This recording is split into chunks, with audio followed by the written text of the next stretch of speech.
Lives of the Most Eminent Painters, Sculptors, and Architects by Giorgio Vasari. Life of Michelangelo Buonarroti, painter, sculptor, and architect of Florence. While the most noble and industrious spirits were striving, by the light of the famous Giorgio and his followers, to give to the world a proof of the ability that the benign influence of the stars and the proportionate admixture of humors had given to their intellects, and while desirous to imitate with the excellence of their art the grandeur of nature in order to approach as near as possible to that supreme knowledge that many call understanding,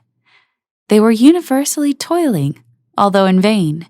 The most benign ruler of heaven in his clemency turned his eyes to the earth and, having perceived the infinite vanity of all those labors, the ardent studies without any fruit, and the presumptuous self-sufficiency of men, which is even further removed from truth than is darkness from light,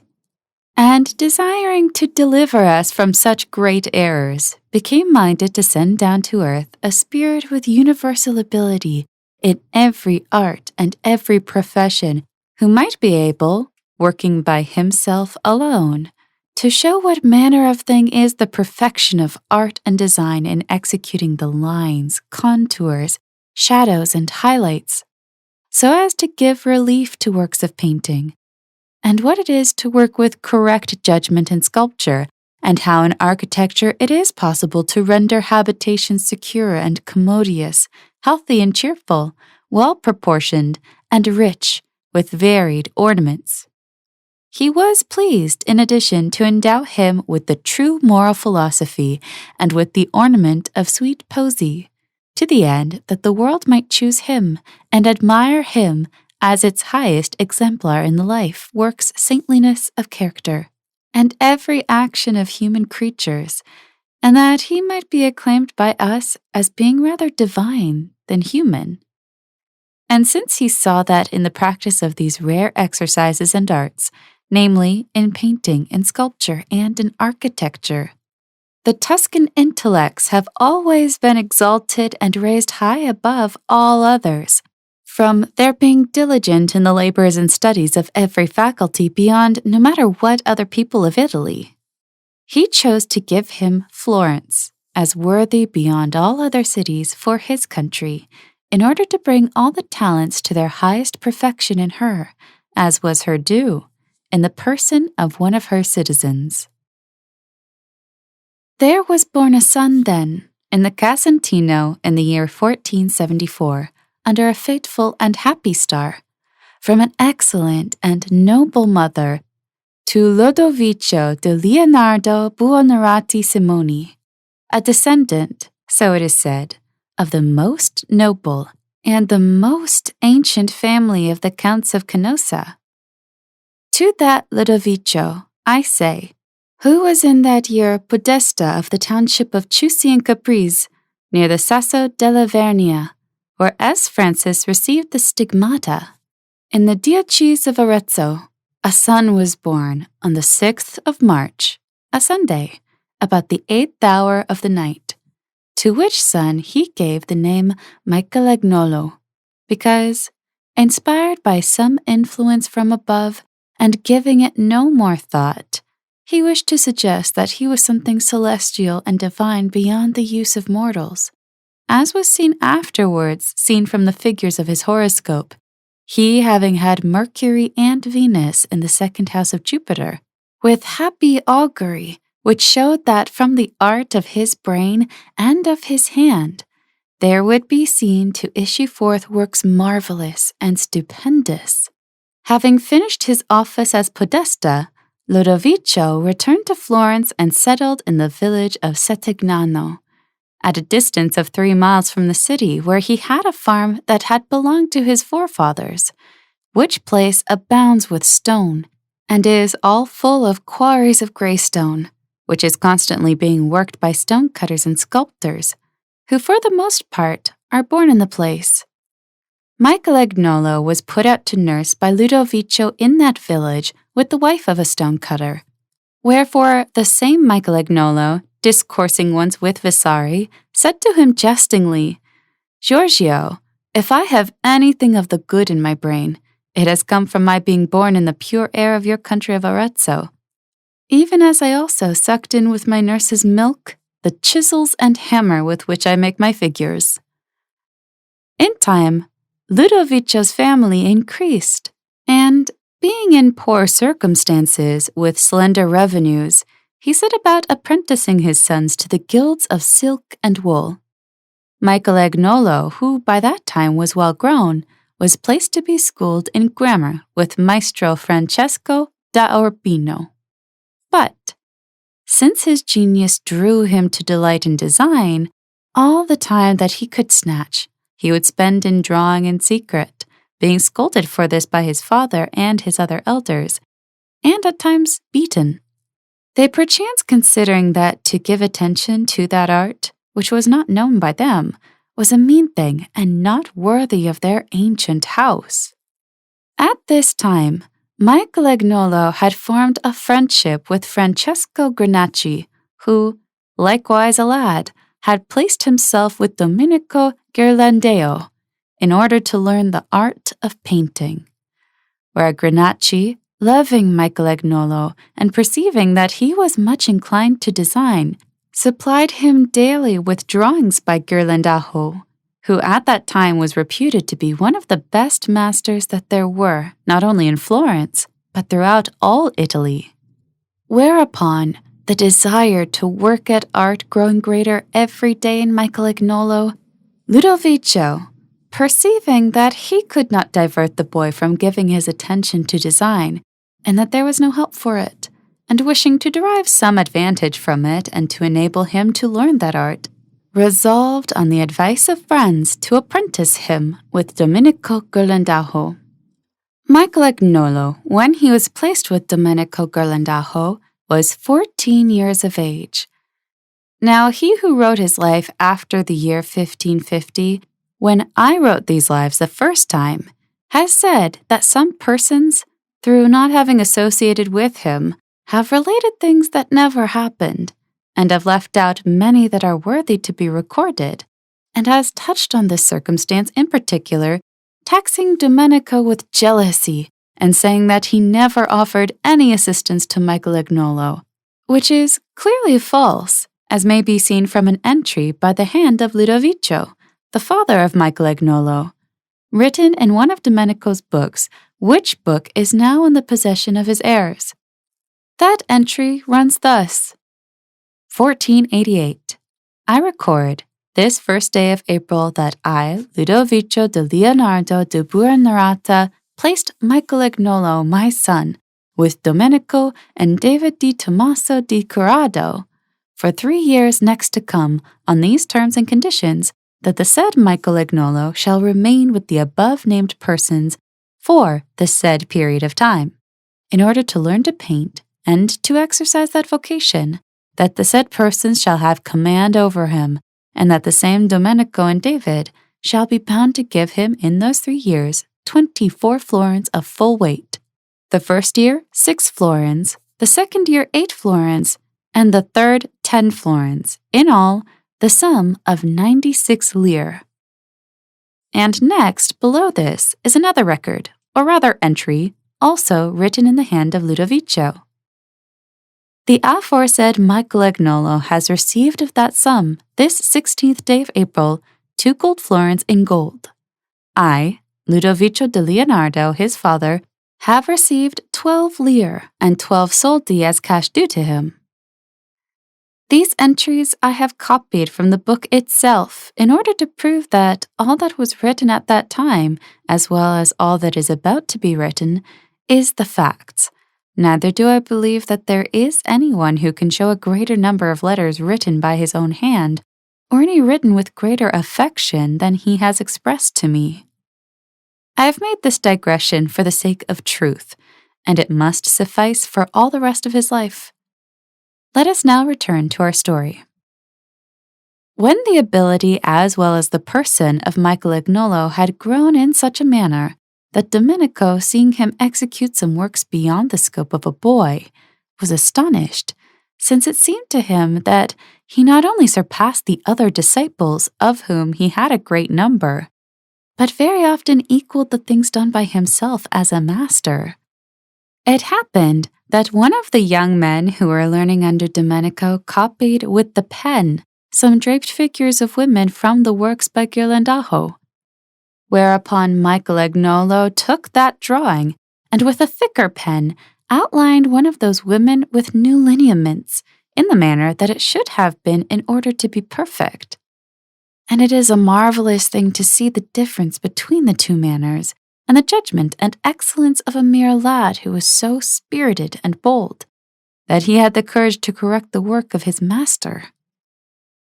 That sheet is now in my possession, treasured as a relic, and I received it from Granacci to put in my book of drawings together with others by the same hand, which I received from Michelangelo. In the year of 1550, when Giorgio was in Rome, he showed it to Michelangelo, who recognized it and was pleased to see it again, saying modestly that he knew more of the art when he was a boy than he did at the time, when he was an old man. Now it happened that when Domenico was at work on the great chapel of St. Maria Novella, one day that he was out, Michelangelo set himself to draw the staging from the reality, with some desks and all the appliances of art and some of the young men who were working there. Whereupon, when Domenico had returned and seen Michelangelo's drawing, he said, "This boy knows more about it than I do." And he was struck with amazement at the novel manner and the novel method of imitation that a mere boy of such tender age displays by reason of the judgment bestowed upon him by heaven. For these, in truth, were as marvelous as could have been looked for in the workmanship of a craftsman who had labored for many years. And this was because all the power and knowledge of the gracious gift of his nature were exercised by study and by the practice of art, wherefore these gifts produced every day fruits more divine in Michelangelo, as began to be made clearly manifest in the copy that he executed of a printed sheet by the German Martino, which gave him a very great name. For there had come to Florence at that time a scene by the above-named Martino, of the Devil's beating Saint Anthony, engraved on copper,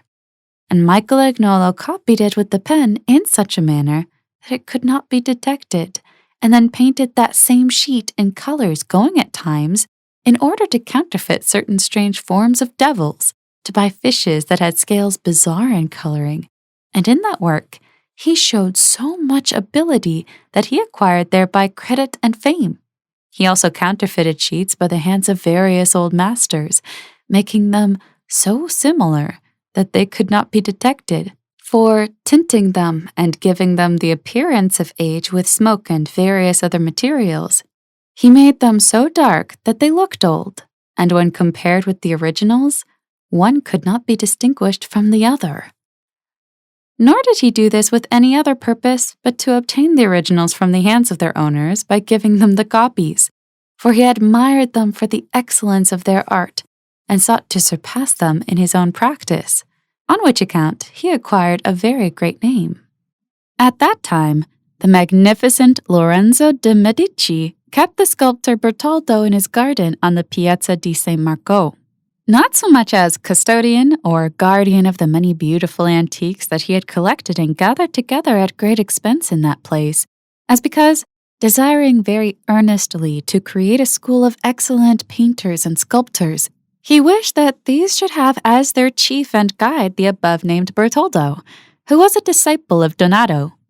Bertoldo, although he was so old that he was not able to work, was nevertheless a well-practiced master and in much repute, not only because he had polished with great diligence the pulpits cast by his master Donato, but also on account of many castings in bronze that he had executed himself of battles and certain other small works, in the execution of which there was no one to be found in Florence at that time who surpassed him.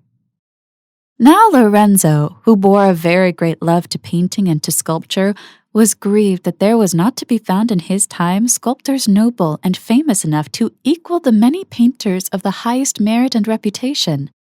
and he determined, as I have said, to found a school. To this end, he besought Domenico Ghirlandajo that, if he had among the young men in his workshop any that were inclined to sculpture, he might send them to his garden, where he wished to train and form them in such a manner as might do honor to himself, to Domenico, and to the whole city. Whereupon there were given to him by Domenico as the best of his young men, among others, Michelangelo and Francesco Granacci. And they, going to the garden, found there that Torrigiano, a young man of the Torrigiani family, was executing in clay some figures in the round that had been given to him by Bertoldo. Michelangelo, seeing this, made some out of emulation, wherefore Lorenzo, seeing his fine spirit, always regarded him with much expectation, and he, thus encouraged, after some days set himself to counterfeit from a piece of marble an antique head of a faun that was there, old and wrinkled, which had the nose injured and the mouth laughing. Michelangelo, who had never yet touched marble or chisels, succeeded so well in counterfeiting it that the magnificent Lorenzo was astonished. And then, perceiving that, departing from the form of the antique head, he had opened out the mouth after his own fancy and made a tongue with all the teeth showing, that lord, jesting pleasantly, as was his wont, said to him, "Surely you should have known that old folks never have all their teeth, and that some are always wanting." It appeared to Michelangelo, in his simplicity, both fearing and loving that lord, that he had spoken the truth. And no sooner had Lorenzo departed than he straightway broke one of the teeth and hollowed out the gum, in such a manner that it seemed as if the tooth had dropped out. And then he waited with eagerness the return of the magnificent Lorenzo, who, when he had come and seen the simplicity and excellence of Michelangelo, laughed at it more than once, relating it as a miracle to his friends. Moreover, having made a resolve to assist and favor Michelangelo, he sent for his father Lodovico, and asked for the boy from him, saying that he wished to maintain him as one of his own children, and Lodovico gave him up willingly. Thereupon, the magnificent Lorenzo granted him a chamber in his own house and had him attended, and he ate always at his table with his own children and with other persons of quality and of noble blood who lived with that lord, by whom he was much honored. This was the year after he had been placed with Domenico, when Michelangelo was about 15 or 16 years of age, and he lived in that house 4 years, which was until the death of the magnificent Lorenzo in 1492. During that time, then, Michelangelo had 5 ducats a month from that lord as an allowance, and also to help his father, and for his particular gratification, Lorenzo gave him a violet cloak, and to his father an office in the customs. Truth to tell, all the young men in the garden were salaried, some little, and some much, by the liberality of that magnificent and most noble citizen, and rewarded by him as long as he lived. At this time, at the advice of Poliziano, a man eminent in letters, Michelangelo executed from a piece of marble given to him by that lord, the Battle of Hercules with the Centaurs, which was so beautiful that now, to those who study it from time to time, it appears as if by the hand not of a youth, but of a master of repute, perfected by study and well practiced in that art. It is now in his house, treasured in memory of him by his nephew Leonardo as a rare thing, which indeed it is.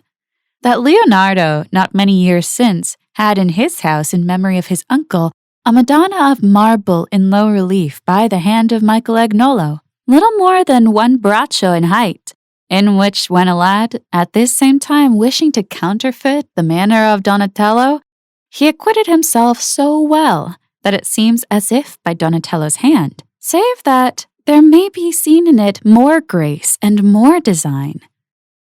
That work Leonardo afterwards gave to the Duke Cosimo de' Medici, who treasures it as a unique thing, for we have no other low relief in sculpture by his hand save that one. Now returning to the garden of the magnificent Lorenzo, That garden was full of antiques and richly adorned with excellent pictures, all gathered together in that place for their beauty, for study, and for pleasure. Michelangelo always had the keys, and he was much more earnest than the others in his every action, and showed himself always alert, bold, and resolute. He drew for many months from the pictures of Masaccio in the Carmine, where he copied those works with so much judgment that the craftsmen and all other men were astonished, in such sort that envy grew against him together with his fame.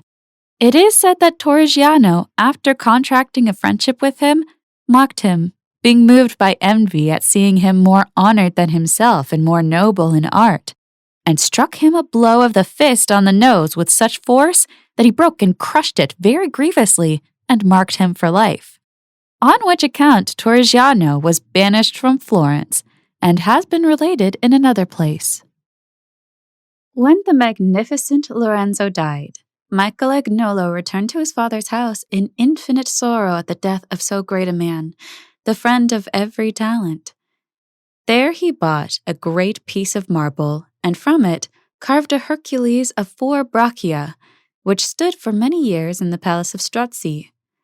This was esteemed an admirable work, and afterwards, in the year of the siege, it was sent into France to King Francis by Giovan Battista della Palla. It is said that Piero de' Medici, who had been left heir to his father Lorenzo, having long been intimate with Michelangelo, used often to send for him when he wished to buy antiques, such as cameos and other carved stones. One winter, when much snow fell in Florence, he caused him to make his courtyard a statue of snow, which was very beautiful, and he honored Michelangelo on account of his talents in such a manner that his father, beginning to see that he was esteemed among the great, clothed him much more honorably than he had been wont to do. For the church of St. Spirito in the city of Florence, Michelangelo made a crucifix of wood, which was placed, as it still is, above the lunette of the high altar, doing this to please the prior, who placed rooms at his disposal, in which he was constantly flaying dead bodies in order to study the secrets of anatomy, thus beginning to give perfection to the great knowledge of design that he afterwards acquired. It came about that the Medici were driven out of Florence, and a few weeks before that, Michelangelo had gone to Bologna, and then to Venice, fearing, as he saw the insolence and bad government of Piero de' Medici, lest some evil thing might befall him for his being the servant of that family, but, not having found any means of living in Venice, he returned to Bologna. There he had the misfortune to neglect, through lack of thought, when entering the gate, to learn the countersign for going out again, a command having been issued at the time as a precaution, at the desire of Messer Giovanni Bentivogli, that all strangers who had not the countersign should be fined 50 Bolognese lire, and having fallen into such a predicament, nor having the means to pay, Michelangelo by chance was seen by Messer Giovanni Francesco Aldovrandi, one of the 16 of the government who had a compassion on him, and having made him tell his story, liberated him, and then kept him in his house for more than a year. One day, Aldovrandi took him to the tomb of Saint Dominic, made, as has been related, by Giovanni Pisano and then by Maestro Niccolo dell'Arca, sculptors of the olden days. In that work, they were wanting a Saint Petronio and an angel holding a candelabrum, figures of about 1 brachio, and Aldovrandi asked him if he felt himself able to make them, and he answered yes. Whereupon he had the marble given to him, and Michelangelo executed them in such a manner that they are the best figures that are there, and Messer Francesco Aldovrandi caused 30 ducats to be given to him for the 2. Michelangelo stayed a little more than a year in Bologna, and he would have stayed there even longer in order to repay the courtesy of Aldovrandi, who loved him both for his design and because, liking Michelangelo's Tuscan pronunciation and reading, he was pleased to hear from his lips the works of Dante, Petrarca, Boccaccio, and other Tuscan poets. But since he knew that he was wasting his time, he was glad to return to Florence. There he made for Lorenzo di Pier Francesco de' Medici a Saint Giovannino of marble, and then set himself to make from another piece of marble a Cupid that was sleeping of the size of life. This, when finished, was shown by means of Baldassare de Milanese to Lorenzo di Pier de Francesco as a beautiful thing. And he, having pronounced the same judgment, said to Michelangelo, "If you were to bury it under the ground, and then send it to Rome treated in such a manner as to make it look old, I am certain that it would pass for an antique, and you would thus obtain much more for it than selling it here." It is said that Michelangelo handled it in such a manner as to make it appear an antique, nor is there any reason to marvel at that, seeing that he has the genius enough to do it, and even more. Others maintain that Milanese took it to Rome and buried it in a vineyard that he had there, and then sold it as an antique to Cardinal San Giorgio for 200 ducats. Others again say that Milanese sold the cardinal one that Michelangelo had made for him, and that he wrote to Lorenzo di Pier Francesco that he should cause 30 crowns to be given to Michelangelo, saying that he had not received more for the Cupid, and thus deceiving the cardinal Lorenzo di Pier Francesco and Michelangelo.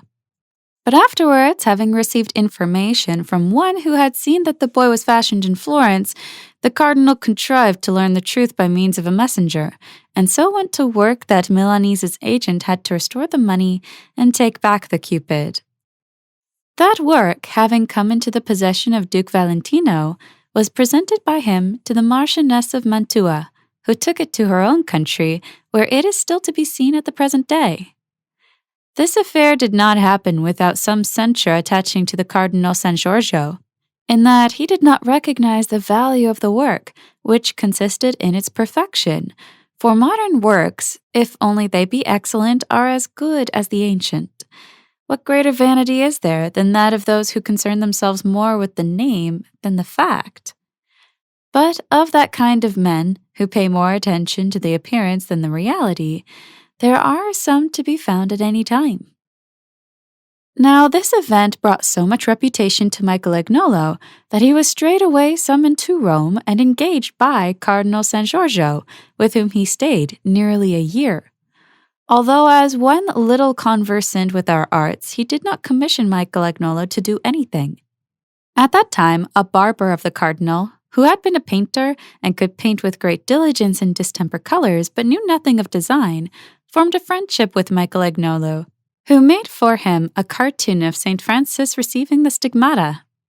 That cartoon was painted very carefully in colors by the barber on a little panel, and the picture is now to be seen in St. Pietro di Monterio, in the first chapel on the left hand as one enters the church. The talent of Michelangelo was then recognized by a Roman gentleman named Messer Jacopo Galli, an ingenious person who caused him to make a Cupid of marble as large as life, and then a figure of a Bacchus 10 palms high, who has a cup in the right hand, and in the left hand the skin of a tiger, with a bunch of grapes at which the little satyr is trying to nibble. In that figure, it may be seen that he sought to achieve a certain fusion in the members that is marvelous, and, in particular, that he gave it both the youthful slenderness of the male and the fullness and roundness of the female. A thing so admirable that he proved himself excellent in statuary beyond any other modern that had worked up to that time. On which account, during his stay in Rome, he made so much proficience in the studies of art that it was a thing incredible to see his exalted thoughts in the difficulties of the manner exercised by him with such supreme facility, to see the amazement not only of those who were not accustomed to see such things, but also to those familiar with good work, for the reason that all the works executed up until that time appeared as nothing in comparison with his. These things awakened in Cardinal di San Dionigi, called Cardinal de Rohan, a Frenchman, a desire to leave in a city so famous some worthy memorial of himself by the hand of so rare a craftsman, and he caused him to make a Pietà of marble in the round, which, when finished, was placed in the chapel de Virgine Maria della Febbre in St. Pietro, where the temple of Mars used to be. To this work let no sculptor, however rare a craftsman, ever think to be able to approach in design or in grace were ever to be able with all the pains in the world to attain to such a delicacy and smoothness, or to perforate the marble with such art as Michelangelo did therein, for in it may be seen all the power and worth of art. Among the lovely things to be seen in the work, to say nothing of the divinely beautiful draperies, is the body of Christ. Nor let anyone think to see greater beauty of members or more mastery in the art of any body, or a nude with more detail in the muscles, veins, and nerves, over the framework of the bones, nor yet a corpse more similar than this to a real corpse. Here is a perfect sweetness in the expression of the head, harmony in the joints, and attachments of the arms, legs, and trunk, and the pulses and veins so wrought that in truth, Wonder herself must marvel that the hand of a craftsman should have been able to execute so divinely and so perfectly in so short a time a work so admirable. And it is certainly a miracle that a stone without any shape at the beginning should ever have been reduced to such perfection as nature is scarcely able to create in the flesh. Such were Michelangelo's love and zeal together in this work, that he left his name, a thing that he never did again in any other work, written across a girdle that encircles the bosom of Our Lady. And the reason was that one day, Michelangelo, entering the place where it was set up, found there a great number of strangers from Lombardy, who were praising it highly, and one of them asked one of the others who had done it, and he answered, "Our Gobbo from Milan." Michelangelo stood silent, and thought it something strange that his labors should be attributed to another, and one night he shut himself in there, and, having brought a little light and his chisels, carved his name upon it. And truly the work is such that an exalted spirit has said as to a real and living figure, "Bellezza ed onestate, e dolia pieta in viva marma morte, te come voir per fate, non piangete si forte, che anzi tempo risveglisi da morte, e pur mal grado suo, nostro Signore e tuo, sposo, figliuolo e padre, unica sposa sua, figliuola e madre." From this work he acquired very great fame, and although certain persons, rather fools than otherwise, say that he has made Our Lady too young,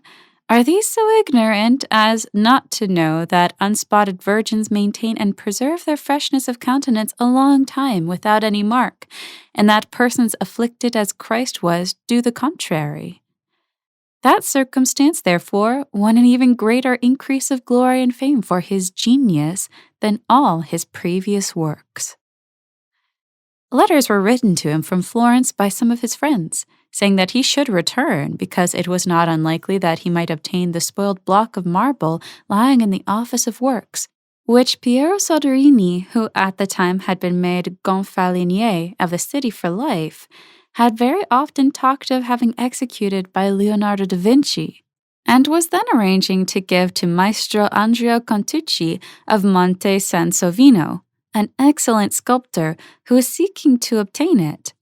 Now, however difficult it might be to carve a complete figure out of it without adding pieces, for which work of finishing it without adding pieces none of the others, save Buonarroti alone, had courage enough, Michelangelo had felt a desire for it for many years back, and, having come to Florence, he sought to obtain it. This block of marble was 9 braccia high, and from it, unluckily, one Maestro Simoni de Fiesole had begun a giant, and he had managed to work so ill that he had hacked a hole between the legs, and it was altogether misshapen and reduced to ruin, insomuch that the wardens of works of San Maria del Fiore, who had the charge of the undertaking, had placed it on one side without troubling to have it finished. And so it had remained for many years past, and was likely to remain. Michelangelo measured it all anew, considering whether he might be able to carve a reasonable figure from that block by accommodating himself as to the attitude of the marble, as it had been left all misshapen by Maestro Simone. And he resolved to ask for it from Soderini and the wardens, by whom it was granted to him as a thing of no value, they thinking that whatever he might make of it may be better than the state in which it was at the time, seeing that neither in pieces nor in that condition could it be of any use to their building. Whereupon Michelangelo made a model of wax, fashioning in it, as a device for the palace, a young David with a sling in his hand, to the end that, even as he had defended his people and governed them with justice, so those governing the city might defend her valiantly and govern her justly. And he began it in the office of works of San Maria del Fiore, in which he made an enclosure of planks and masonry, thus surrounding it with marble, and, working at it continuously without anyone seeing it, he carried it to perfect completion. The marble had already been spoilt and distorted by Maestro Simoni, and in some places it was not enough to satisfy the wishes of Michelangelo for what he would have liked to do with it, and he therefore suffered certain in the first marks of Maestro Simoni's chisel to remain on the extremity of the marble, some of which are still to be seen, and truly it was a miracle on the part of Michelangelo to restore to life the thing that was dead. This statue, when finished, was of such a kind that many disputes took place as to how to transport it to the Piazza della Signora. Whereupon Giuliano da Sangallo and his brother Antonio made a very strong framework of wood and suspended the figure from it with ropes to the end that it might not hit against the wood and break to pieces, but might rather keep rocking gently. And they drew it with windlasses over flat beams laid upon the ground, and then set it in place. On the rope, which held the figure suspended, he made a slip knot, which was very easy to undo, but tightened as the weight increased, which is a most beautiful and ingenious thing, and I have in my book a drawing of it by his own hand, an admirable, secure, and strong contrivance for suspending weights.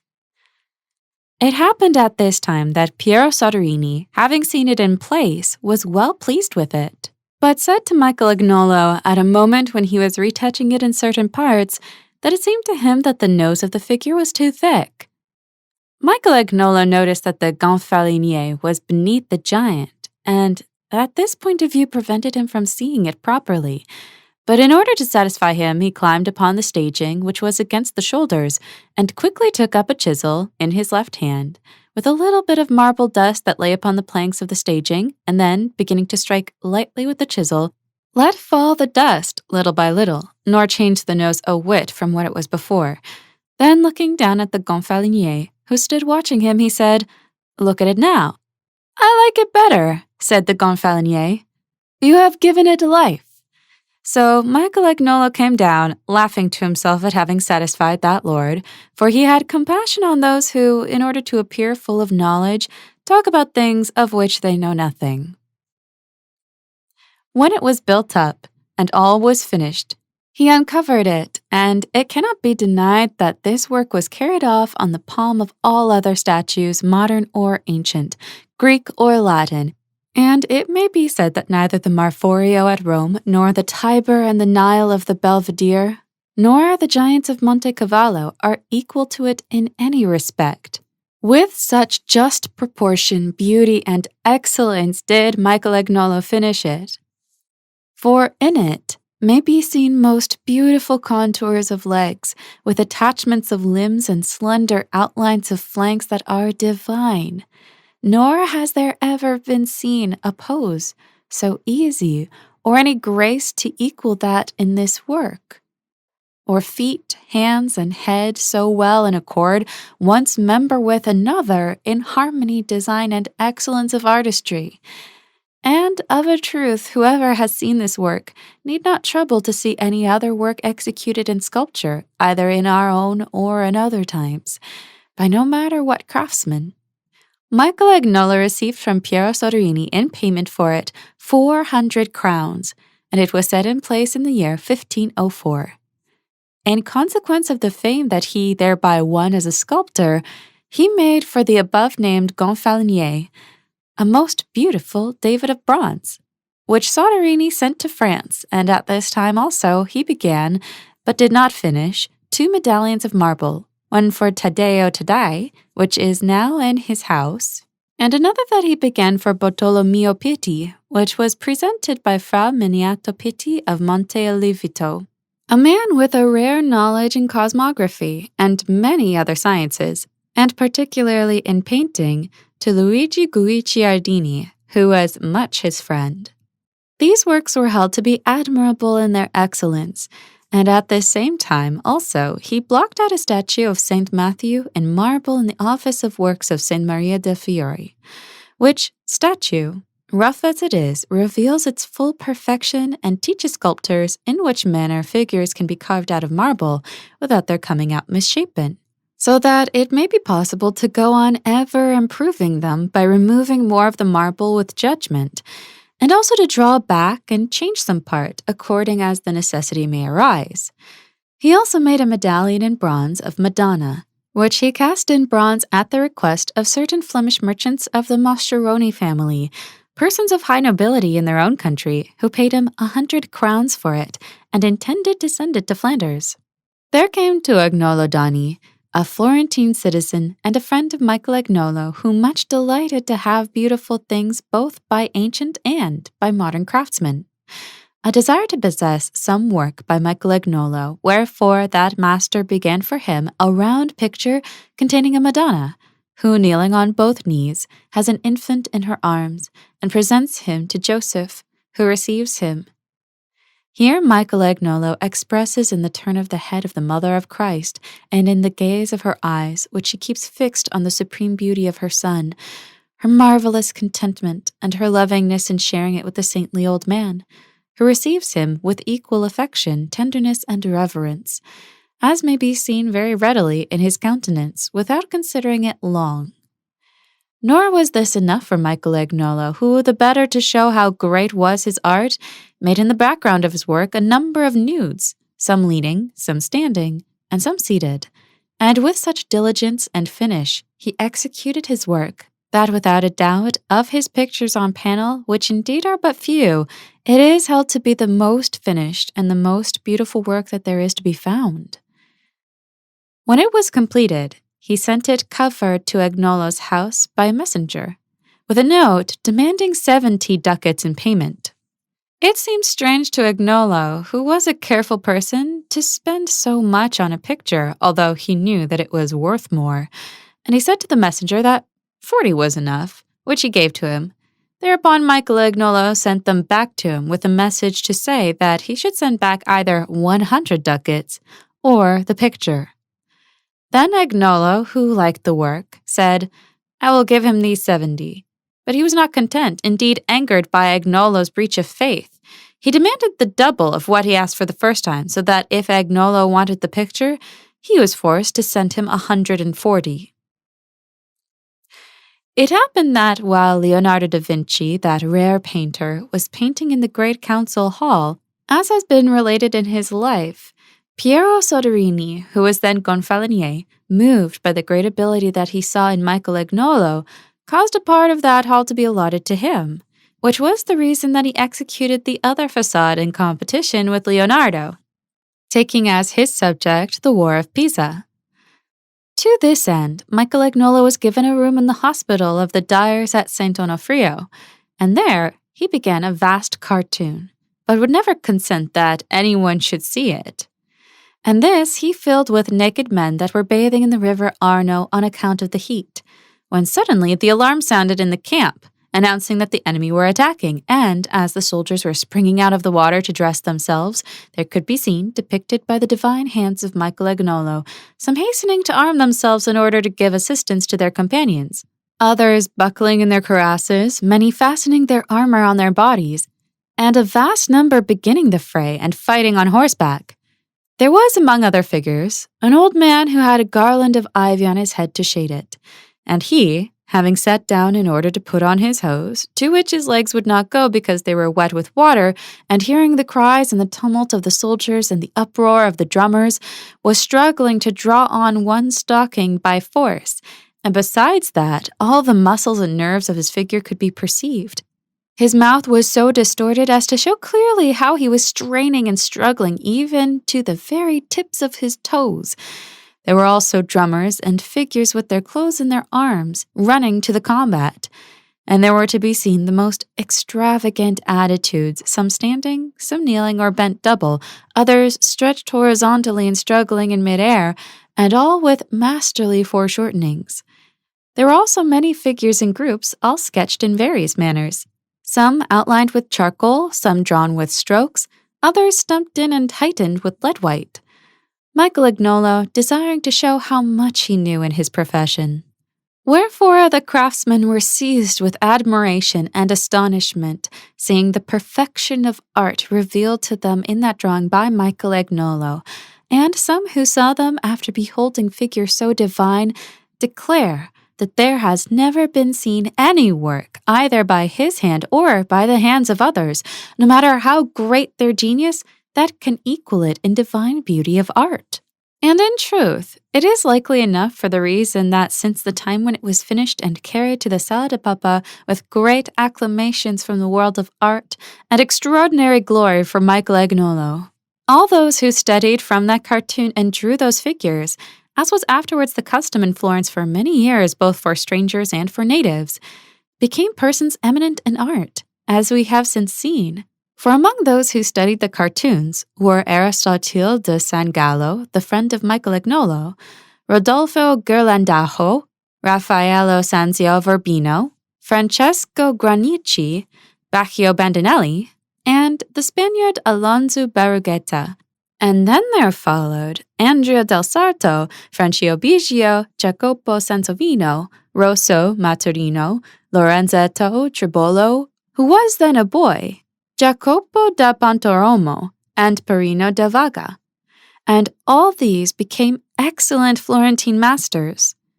The cartoon having thus become a school for craftsmen, it was taken into the great upper hall in the house of the Medici,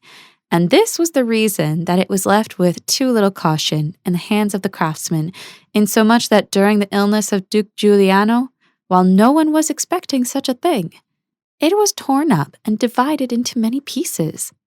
as has been related elsewhere, and scattered over various places, to which some pieces bear witness that are still to be seen in Mantua, in the house of Monsieur Uberto Strozzi, a gentleman of that city, where they are treasured with great reverence, and, indeed, they seem to the eye things rather divine than human.